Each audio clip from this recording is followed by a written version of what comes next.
सरकारी GR किंवा शासनाची परिपत्रकं वाचायला किती कंटाळवाणी असतात याचा अनुभव आपल्यापैकी बऱ्याच जणांनी कधी ना कधी घेतलाच असेल. हो, नक्कीच. ती क्लिष्ट सरकारी भाषा आणि कायद्याचे अगणित संदर्भ वाचणं सोपं नसतं. अगदी. जुन्या निर्णयांचे ढीगभर दाखले आणि अनेक पानांचा तो भल्या मोठा दस्तऐवज, हे सगळं वाचताना सामान्य माणसाची तर अक्षरशः झोपच उडते. खरंय, पण आज आपण ज्या कागदाबद्दल बोलणार आहोत तो कंटाळवाणा तर अजिबात नाहीये. हो ना. उलट तो हजारो तरुणांची झोप उडवणारा किंवा असं म्हणूया की त्यांची हरवलेली झोप परत आणणारा ठरू शकतो. आजच्या या सखोल विश्लेषणात आपण एका अत्यंत महत्त्वाच्या दस्तऐवजाच्या मुळाशी जाणार आहोत. अगदी बरोबर. महाराष्ट्र शासनाच्या शिक्षण आयुक्तालयाने 25 फेब्रुवारी 2026 रोजी काढलेलं एक नवं कोरं परिपत्रक सध्या खूप चर्चेत आहे. हो, आणि हे पत्र स्वतः शिक्षण आयुक्त प्रताप सिंग यांनी राज्यातील 13 जिल्ह्यांच्या मुख्य कार्यकारी अधिकाऱ्यांना म्हणजेच ZPच्या CEO साहेबांना पाठवलेलं आहे.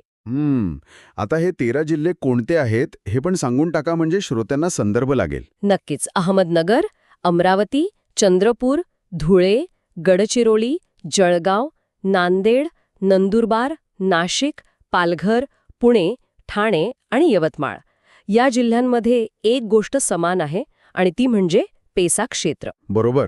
आणि म्हणूनच आजच्या या सविस्तर चर्चेत आपली एक मोठी मिशन आहे. टेलिग्राम आणि व्हॉट्सॲपवर ज्यावर सध्या सर्वाधिक चर्चा सुरू आहे, अशा 5 महत्त्वाच्या प्रश्नांची उत्तरे आपण शोधणार आहोत. पहिला प्रश्न असा आहे की 3 वर्ष रखडलेली ही गाडी अचानक आताच कशी धावू लागली? आणि दुसरा, बहुधा सर्वात महत्त्वाचा प्रश्न, या पत्राचा सध्या सुरू असलेल्या पवित्र पोर्टल शिक्षक भरती 2026 वर नेमका काय परिणाम होईल? हो. तिसरा प्रश्न म्हणजे या सगळ्या प्रक्रियेतून पोर्टलवर अंदाजे रिक्त जागा किती वाढून येतील? आणि चौथा, पेसा अंतर्गत नेमका कोणाला लाभ मिळेल? आणि 5वा प्रश्न, जो सोशल मीडियावर अक्षरशः धुमाकूळ घालत आहे, इतर जिल्ह्यातील उमेदवार या पेसा जागांसाठी पवित्र पोर्टलमार्फत अर्ज करू शकतात का? चला तर मग या सगळ्या कागदपत्रांच्या जंजाळातून बाहेर पडून खरी परिस्थिती काय आहे ते समजून घेऊया. नक्कीच. आजची ही चर्चा खरंच खूप महत्त्वाची आहे, कारण केवळ एक परिपत्रक वाचून त्यामागचा संपूर्ण अर्थ कधीच समजत नाही. हो. या पत्राचं गांभीर्य समजून घ्यायचं असेल तर आपल्याला याच्या भूतकाळात डोकावावे लागेल. अगदी. कोणतंही सरकारी पत्र हे एका निर्वात पोकळी तयार होत नाही. त्यामागे अनेक वर्षांचा प्रशासकीय गोंधळ, न्यायालयाच्या चक्कर आणि हजारो उमेदवारांचा संघर्ष असतो.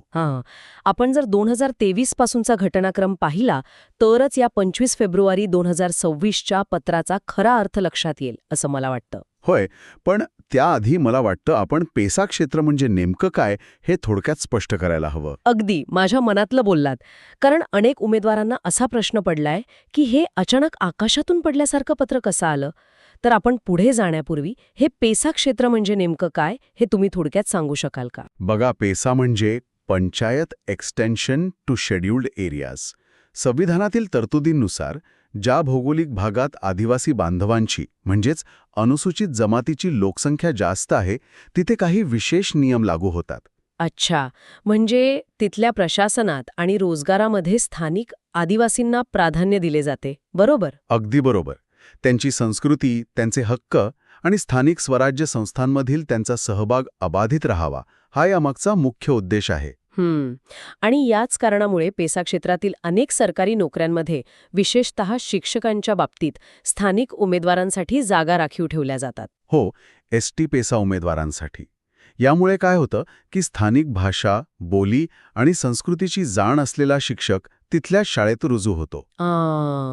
ज्यामुळे विद्यार्थ्यांचं शिक्षण अधिक चांगल्या प्रकारे होते. हे तर खूपच लॉजिकल आहे. म्हणजे बाहेरून एखादा शिक्षक येऊन त्याला तिथली बोलीभाषाच समजली नाही तर शिक्षणाचा मूळ हेतूच साध्य होणार नाही. अगदी तसंच. आता आपण पुन्हा त्या घटनाक्रमाकडे येऊया. फेब्रुवारी 2023 मध्ये ग्रामविकास विभागाने एक अतिशय धाडसी निर्णय घेतला होता. त्यांनी पेसा क्षेत्रातील तब्बल 80% रिक्त पदे भरण्यास परवानगी दिली होती. बापरे, 80%? हा तर खूप मोठा निर्णय होता. हो ना, पण तिथेच प्रशासकीय पातळीवर एक मोठा घोळ झाला. जुन्या शिक्षकांच्या बदल्यांचे आदेश निघाले होते. या शिक्षकांना त्यांच्या मूळ ठिकाणाहून म्हणजे जिथे ते वर्षानुवर्षे काम करत होते तिथून कार्यमुक्त करून नवीन ठिकाणी पाठवायचे होते. पण नियम असं सांगतो की जोपर्यंत जुन्या शिक्षकाच्या जागी एखादा नवीन शिक्षक रुजू होत नाही तोपर्यंत जुन्या शिक्षकाला शाळा सोडता येत नाही. अगदी बरोबर. नवीन शिक्षक उपलब्धच नव्हते, त्यामुळे जुने शिक्षक तिथेच अडकून पडले. अरे च्छा, म्हणजे हे का मोठ्या ट्रॅफिक जॅमसारखं झालं. कसं काय? म्हणजे बघा, एका सिंगल लेन रस्त्यावर जुन्या शिक्षकांच्या गाड्या पुढे जाऊ शकत नाहीत, कारण त्यांच्या जागी पार्क करायला नवीन शिक्षकांच्या गाड्या अजून आलेल्याच नाहीत. छान उदाहरण दिलं. जोपर्यंत नवीन गाड्या येत नाहीत तोपर्यंत जुन्या गाड्यांना जागा सोडता येत नाही. ही तर भयंकर कोंडी आहे. अगदी तंतोतंत हेच घडलं होतं. या प्रशासकीय ट्रॅफिक जॅममुळे हजारो शिक्षकांचे आणि पर्यायाने विद्यार्थ्यांचे नुकसान होत होते. मग ही कोंडी फोडण्यासाठी शासनाने काय पाऊल उचललं? ऑगस्ट 2023 मध्ये एक महत्त्वाचा निर्णय झाला. शासनाने ठरवले की जर आपण पवित्र पोर्टलच्या नेहमीच्या लांबचक प्रक्रियेची वाट पाहत बसलो तर याला आणखी खूप महिने लागतील. वेळ वाचवणं गरजेचं होतं. हो, त्यापेक्षा ज्या उमेदवारांनी शिक्षक अभियोग्यता व बुद्धिमत्ता चाचणी म्हणजेच टेट 2022 ही परीक्षा दिली आहे, अशा स्थानिक एसटी पेसा उमेदवारांची त्यांच्या गुणवत्तेनुसार थेट नियुक्ती करावी. अच्छा, हा एक प्रकारचा बायपास मार्ग होता, जेणेकरून नवीन शिक्षक लगेच शाळांमध्ये पोचतील आणि जुन्या शिक्षकांना कार्यमुक्त करता येईल. बरोबर. पण पेसा क्षेत्रातील या आरक्षणाच्या आणि थेट भरतीच्या मुद्द्यावरून काही घटकांनी न्यायालयात धाव घेतली. सुरुवातीला हे प्रकरण मुंबई उच्च न्यायालयात गेले असावे. हो, आणि तिथे समाधान न झाल्यामुळे ते थेट देशाच्या सर्वोच्च न्यायालयात म्हणजे सुप्रीम कोर्टात पोचले. बापरे, सुप्रीम कोर्टात? मग तिथे याचिका दाखल झाल्यावर परिस्थिती पूर्णपणे बदलली असेल. साहजिकच. जोपर्यंत सर्वोच्च न्यायालय यावर सविस्तर सुनावणी घेऊन आपला अंतिम निर्णय देत नाही, तोपर्यंत राज्य शासनाच्या सामान्य प्रशासन विभागाने पेसा क्षेत्रातील पदभरतीला थेट स्थगिती दिली. ज्यामध्ये शिक्षकांचाही समावेश होता का? हो, तब्बल 17 वेगवेगळ्या संवर्गातील पदभरतीला स्थगिती मिळाली. एका क्षणात सगळी प्रक्रिया जिथल्या तिथे ठप्प झाली. हे ऐकतानाच किती निराशाजनक वाटतंय. जे उमेदवार टेट परीक्षा देऊन चांगले गुण मिळवून नोकरीच्या आशेवर होते, त्यांच्यासाठी हा किती मोठा धक्का असेल. नक्कीच. अचानक हातातोंडाशी आलेला घास हिरावून घेतल्यासारखं.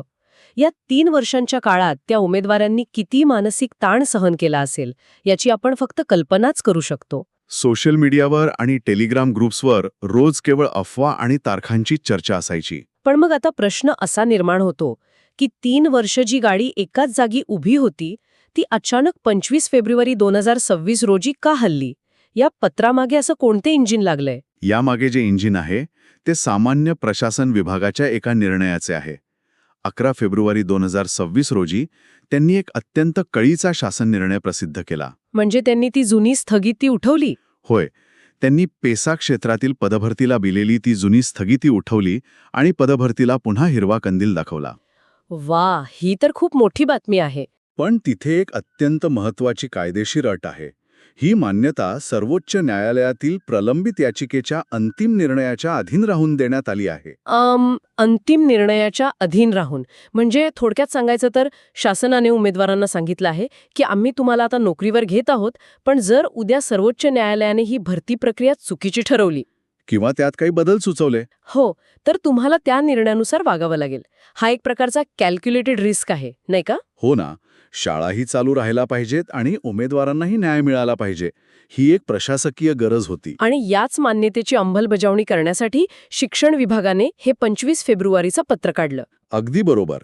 त्या 13 जिल्ह्यांच्या अधिकाऱ्यांना आता अजिबात वेळ न दवडता तात्काळ नियुक्तीचे आदेश देण्यासाठी ही प्रशासकीय धावपळ सुरू आहे. बरं, आता आपण एका अशा प्रश्नाकडे वळूया ज्यावर सोशल मीडियावर सर्वाधिक वाद आणि चर्चा झडत आहेत. उमेदवारांच्या मनातल्या संभ्रमाबद्दल म्हणताय का? हो, पात्रतेबद्दलचा संभ्रम.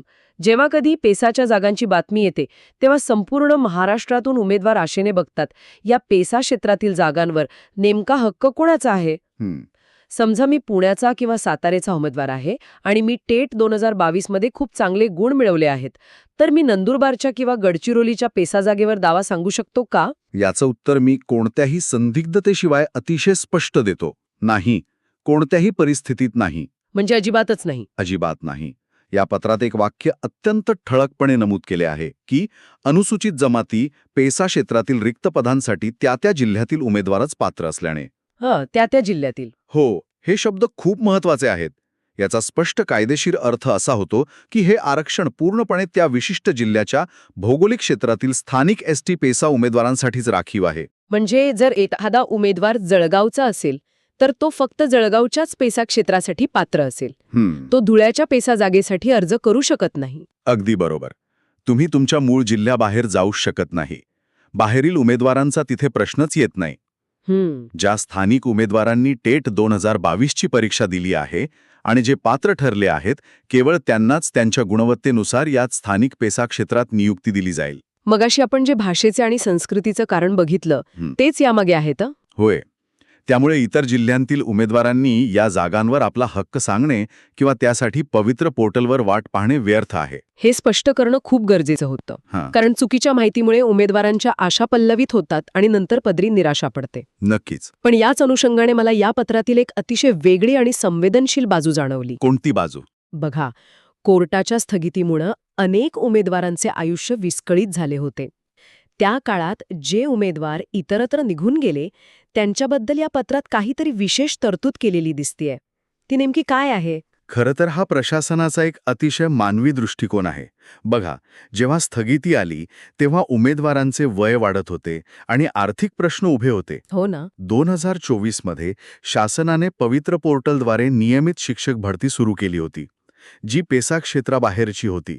त्यावेळी शिक्षण विभागाने उमेदवारांना एक मार्ग सुचवला होता. कोणता मार्ग? की पेसाचा कोर्टाचा निकाल लागेपर्यंत तुम्ही इतर जिल्ह्यांमध्ये जिथे तुमची निवड झाली आहे तिथे कागदपत्रांची पडताळणी करून तात्पुरते रुजू होऊ शकता. अच्छा, त्यामुळे अनेक गुणवत्ताधारक उमेदवार नाईलाजाने त्यांच्या मूळ जिल्ह्याबाहेर नोकरीला लागले असतील. होय. आणि याशिवाय स्थानिक शाळा चालू राहण्यासाठी जुलै 2024 मध्ये शासनाने 1544 उमेदवारांना तात्पुरत्या कंत्राटी तत्वावर मानधनावर रुजू करून घेतले होते. म्हणजे पोटापाण्याचा प्रश्न सोडवण्यासाठी अनेकांनी मिळेल ती संधी स्वीकारली आणि घरापासून दूर गेले. मग आता त्यांचं काय होणार? आता पत्रात अत्यंत स्पष्ट निर्देश आहेत. जे उमेदवार गुणवत्ता यादीत वर होते पण कोर्टाच्या स्थगितीमुळे स्वतःच्या जिल्ह्यात रुजू होऊ शकले नव्हते किंवा इतर जिल्ह्यात रुजू झाले होते, त्यांच्यासाठी काही दिलासा आहे का? हो, अशा सर्व उमेदवारांचा आता नव्याने त्यांच्या मूळ जिल्ह्यात निवडीसाठी विचार करण्यात यावा असं पत्रात म्हटलंय. वा. थोडक्यात सांगायचे तर त्यांना त्यांच्या स्वतःच्या हक्काच्या घरात म्हणजेच त्यांच्या मूळ जिल्ह्यात आणि तेही कायमस्वरूपी पदावर परत येण्याची सुवर्ण संधी या पत्राने दिली आहे. अगदी तसंच. हे ऐकायला खूप चांगलं वाटतंय. प्रशासनात फक्त कोरडे नियम नसतात तर परिस्थितीनुसार घेतलेले हे असे निर्णय अनेक कुटुंबांना मोठा आधार देतात. हो, एका अर्थाने हा ऐतिहासिक अन्याय दूर करण्याचाच एक प्रयत्न आहे. नक्कीच. आता वळूया या चर्चेच्या सर्वात मोठ्या आणि संपूर्ण राज्याचं लक्ष लागून राहिलेल्या प्रश्नाकडे. या सगळ्या प्रक्रियेचा सध्या सुरू असलेल्या पवित्र पोर्टल शिक्षक भरती 2026 वर काय परिणाम होईल? हा प्रश्न सर्वात कळीचा आहे. कारण याचा परिणाम फक्त त्या 13 जिल्ह्यांपुरता मर्यादित नाही, तर तो संपूर्ण महाराष्ट्रातील भरती प्रक्रियेवर होणार आहे. ही प्रक्रिया नेमकी कशी चालणार? आपण टप्प्याटप्प्याने समजून घेऊ. पहिल्या टप्प्यात या नवीन पत्रानुसार त्या 13 जिल्ह्यांमध्ये टेट 2022 दिलेल्या आणि पात्र ठरलेल्या स्थानिक एसटी पेसा उमेदवारांची गुणवत्ता यादी म्हणजेच मेरिट लिस्ट लावली जाईल. अच्छा. त्यांना त्यांच्या गुणवत्तेनुसार तात्काळ नियुक्त्या दिल्या जातील. ही प्रक्रिया पूर्णपणे जिल्हा परिषदेच्या स्तरावर चालेल. म्हणजे हा पहिला टप्पा ऑफलाईन किंवा पवित्र पोर्टलच्या मुख्य प्रवाहाबाहेरचा असेल. होय, स्थानिक पातळीवरचा. पण समजा एखाद्या जिल्ह्यात पेसाच्या 100 जागा रिक्त आहेत आणि तिथे टेट 2022 दिलेले फक्त 60च स्थानिक उमेदवार पात्र ठरले. मग उरलेल्या 40 जागांचं काय? त्या जागा तशाच रिक्त राहणार का? इथेच खरा ट्विस्ट आहे आणि पवित्र पोर्टलचा संबंध येतो. या पत्रातील सर्वात महत्त्वाचा निर्देश असा आहे की स्थानिक उमेदवारांच्या नियुक्त्या पूर्ण झाल्यानंतर तदनंतर ही रिक्त राहणारी पदे पवित्र पोर्टलद्वारे भरण्यासाठी पुढील आवश्यक कार्यवाही अनुसरण्यात यावी. बापरे. याचा सरळ अर्थ असा आहे की त्या ज्या उरलेल्या 40 जागा आहेत त्या रिकाम्या ठेवल्या जाणार नाहीत, तर त्या थेट पवित्र पोर्टलवर वर्ग केल्या जातील. अगदी बरोबर ओळखलत. तिथे मग आरक्षणाच्या सर्व साधारण नियमांनुसार पुढील भरती प्रक्रिया राबवली जाईल. अरे वाह. म्हणजे पवित्र पोर्टलवरील एकूण जागांचा आकडा यामुळे वाढणार आहे. हे तर इतर सर्व उमेदवारांसाठी एका अर्थाने बोनसच आहे. नक्कीच. मग श्रोत्यांच्या मनात साहजिकच एक प्रश्न येईल की अशा अंदाजे किती रिक्त जागा पोर्टलवर वाढून येतील? 1000, 2000 की त्याहून जास्त? काही आकडेवारी समोर आलीये का? इथे मला एक धोक्याचा इशारा द्यायचा आहे. सध्या सोशल मीडियावर जागांच्या आकड्यांबाबत प्रचंड अफवा पसरवल्या जात आहेत. हो, व्हॉट्सअपवर तर रोज नवीन आकडे फिरत असतात. पण ह्या 25 फेब्रुवारीच्या मूळ परिपत्रकात वाढणाऱ्या रिक्त जागांचा कोणताही निश्चित आकडा दिलेला नाही. त्यामुळे कोणीही त्या आकड्यांवर आंधळेपणाने विश्वास ठेवू नये. तरीही आपण काही तर्क लावू शकतो का? तर्क नक्कीच लावता येईल. बघा, 2023मध्ये 80% पदे भरण्याची परवानगी होती. त्यातील 1544 उमेदवारांना 2024मध्ये कंत्राटी तत्वावर घेतले होते. आता जेव्हा या सर्व पात्र उमेदवारांना कायमस्वरूपी नियुक्ती दिली जाईल, तेव्हा त्या 13 जिल्ह्यांमधील पेसा क्षेत्रातील एकूण मंजूर पदांमधून ही भरलेली पदे वजा करावी लागतील. बरोबर. त्यानंतर ज्या काही जागा शिल्लक राहतील त्या पवित्र पोर्टलमध्ये समाविष्ट होतील. अनेक जिल्ह्यांमध्ये स्थानिक पात्र उमेदवारांची संख्या कमी असल्यानं बऱ्याच जागा रिक्त राहण्याची दाट शक्यता आहे. म्हणजे पोर्टलवरील एकूण रिक्त जागांच्या संख्येत निश्चितच वाढ दिसेल? हो, पण तो आकडा 100 असेल, 500 असेल की 1000 असेल, हे केवळ स्थानिक नियुक्तीची प्रक्रिया पूर्ण झाल्यानंतर आणि रोस्टर म्हणजेच बिंदू नामावली तपासणीनंतरच अधिकृतपणे समोर येईल. अगदी बरोबर. आपण अधिकृत आकडेवारीची वाट पाहिली पाहिजे. उगीचच हवेत आकडे बांधून अपेक्षा वाढवण्यात काहीच अर्थ नाही. हो ना. पण एक गोष्ट नक्की की कल सकारात्मक आहे आणि पोर्टलवर जागा वाढणार आहेत. नक्कीच वाढणार आहेत. चला तर मग आजच्या या सविस्तर चर्चेचे मुख्य धागेदोरे आपण एकत्र करूया. 25 फेब्रुवारी 2026 हे पत्र पेसा उमेदवारांसाठी खऱ्या अर्थाने एक आशेचा किरण आहे. होय. यातून 3 गोष्टी एकदम स्वच्छ झाल्या आहेत. पहिली गोष्ट, स्थानिक एसटी पेसा उमेदवारांना त्यांच्या जिल्ह्यात नियुक्तीसाठी प्रथम प्राधान्य मिळणार आहे. बरोबर. दुसरी गोष्ट, इतर किंवा बाहेरील जिल्ह्यातील उमेदवारांना या पेसा जागांवर कोणताही हक्क सांगता येणार नाही.